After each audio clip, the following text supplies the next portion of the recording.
All right, we'll get to the Lakers' newest trade target in a second, but first you got to see this. AAU team Arkadelphia, Bulldogs guard Jakari Livingston with a big alley-oop. Jakari can play for the Lakers, Jenna.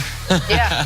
My goodness. Look at this. And the little fella gets out the way smartly. You notice this, he says no. Man, he jumped over the guy. Absolutely. More from Jakari, this time airborne out the way. over two guys. Stays on his feet, though. Get out the way. This guy is a sophomore in high school. Wow. Man, these young athletes. I'm being told he's 6'1"? A 6'1" sophomore doing that? Yeah, absolutely, because that guy right there is about 5'4". Boom time. Poor guy. All right, Mets-Dodgers, Cody Bellinger throwing out Carlos Gomez at third base. Watch it. Check out my boy Cody. Cannon from right. Boom. Nice timing. Look at that. Little crow hop. Perfect. Check out the tab. Right on the caboose going past. Love it. All right. Little crow hop. That's a crow hop. Throws a BB. Hand to God. This morning, I get to the makeup room. I look over Chris Carter's shoulder, see what he's doing on his phone. He's reading an article about Cody Bellinger. And I said to him, I was like, how's that going to help you for the show today? He said, never know. Got to see what's going on in the sports world. And now Cody Bellinger shows up in the highlights. How you think I've been doing TV long as you've been alive, Nick? Good for you, Chris Carter. I was not reading about Cody Bellinger. It's the first time I saw that. Not great. Here we go. NBA Finals get underway Thursday, and for the first time since 2010, LeBron James will not be playing in those finals, which means we will shift the focus on who LeBron could be playing with next season. Perhaps Bradley Beal. The Wizards are reportedly open to a trade, but they would want Lonzo Ball included in the package. Nick Wright, should the Lakers try to trade for Bradley Beal? It's an interesting alternative option. And I did not want the Lakers to trade for Bradley Beal during the season because it would remove their ability to, for all intents and purposes, sign a max free agent in the beginning of July this offseason.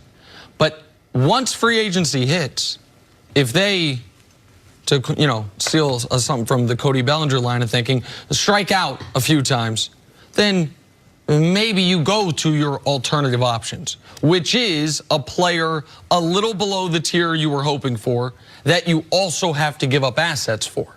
The reason you don't mind giving up assets in an Anthony Davis trade is you are getting a top-tier, top-level player. Bradley Beal just had the best season of his career. I think he fits beautifully with LeBron. He's the exact type of player you would want around LeBron, a guy who can run an offense on his own, but also is a knockdown shooter and is a quality defender. So I like the fit there. Now, if you're telling me the Lakers sequence it to where they sign a Kyrie Irving and then trade for Bradley Beal, well, now the offseason is an A+. Now you've hit it out of the park, to continue the tortured metaphor. But if they end up having to settle on missing on the free agents and then giving up young assets for Bradley Beal, that would mean, even if the team can compete next year, that this offseason didn't go the way they had laid out 12 months ago. Right now in the NBA, Jenna, nothing's more overvalued than young assets. And that's being people like Ball, people like Ingram, young players who we haven't seen their overall development. They're out of that stage where we're projecting Ben Simmons. Like we keep projecting, oh, what's he going to be? So right now, I mean, the league and the executives, all these guys are overvalued. But right now, and just talking to some people, and I know Nick is on the scene, the Lonzo Ball, LeBron James combination, not only from a skill set standpoint, because let's just say Lonzo is not a true point guard, but he's a lockdown defender.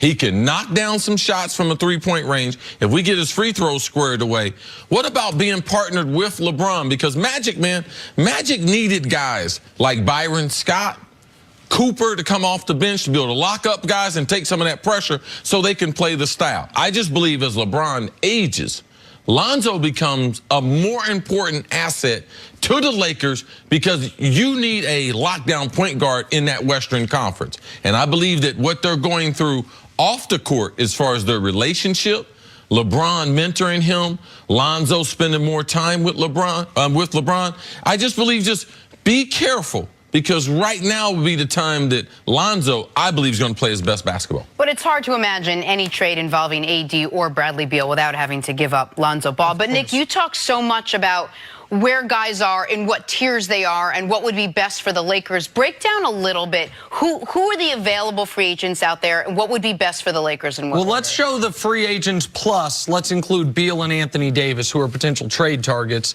And to me, it's pretty clear. Like there's tier 1, and Durant and Kawhi are clearly at the top of that. And with Anthony Davis and Kyrie Irving following them, you could argue Kyrie should be is tier 1.5, but that's your first tier options. Tier 2 is that next level of player, 3 of whom bring a somewhat, or at least 2 of whom, Clay and Beal, a somewhat similar skill set. Kimba brings that same skill set without the defense. Jimmy Butler brings a lot more defensively, less shooting than any of the other 3 guys.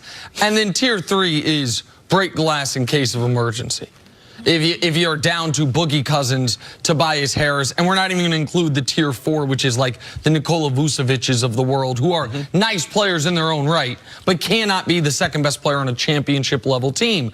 I would, in a heartbeat, give up Lonzo Ball for Bradley Beal if that were my third move or my third star, my second move of free agency. I'd give up everyone for Anthony Davis as my first move of free agency. The Lakers' best hope right now is that LeBron and Kyrie are coming to an agreement, and that they can sequence the events to where you can sign Kyrie and then do the trade for Anthony Davis, do the trade for Bradley Beal. It's going to be very difficult to do it in the reverse order just because of how the salary cap works, but just trust me on that.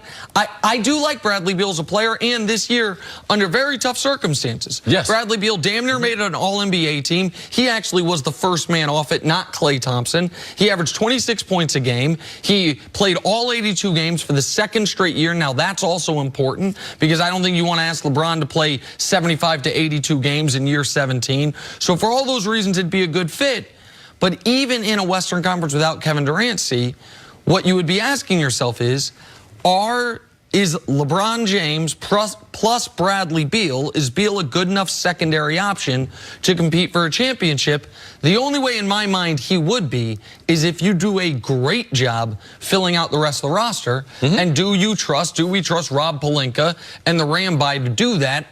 I don't so much. So that's why I would trade Lonzo, but it would be, having Beal be the centerpiece of my offseason would be a bit of a disappointment. Yeah, you can't do the Bradley Beal thing before you know what Kawhi and everyone else is going to do. Yep. Bradley Beal is a good plan C, but man, for LeBron James, let's not forget, the last 2 years, they tried to clear all that cap space. They landed LeBron James.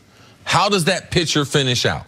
And Bradley Beal, to me, when you look at LeBron's coming to the Lakers, who's his sidekick? Bradley Beal. I like Bradley Beal's game, but it means that a number of other things have gone wrong. So, yes, if that is at the end of the summer, that's all they can do. I like him as a player, low maintenance, the 26 a game, 82 games that he played, and is a great defender. All those things are plus for the Lakers, but it will let you know, wow, a lot of stuff must have went wrong. Exactly. All right, take a break. Coming up, do the Milwaukee Bucks need to blow up the roster and rebuild around Giannis? That's next on First Things First.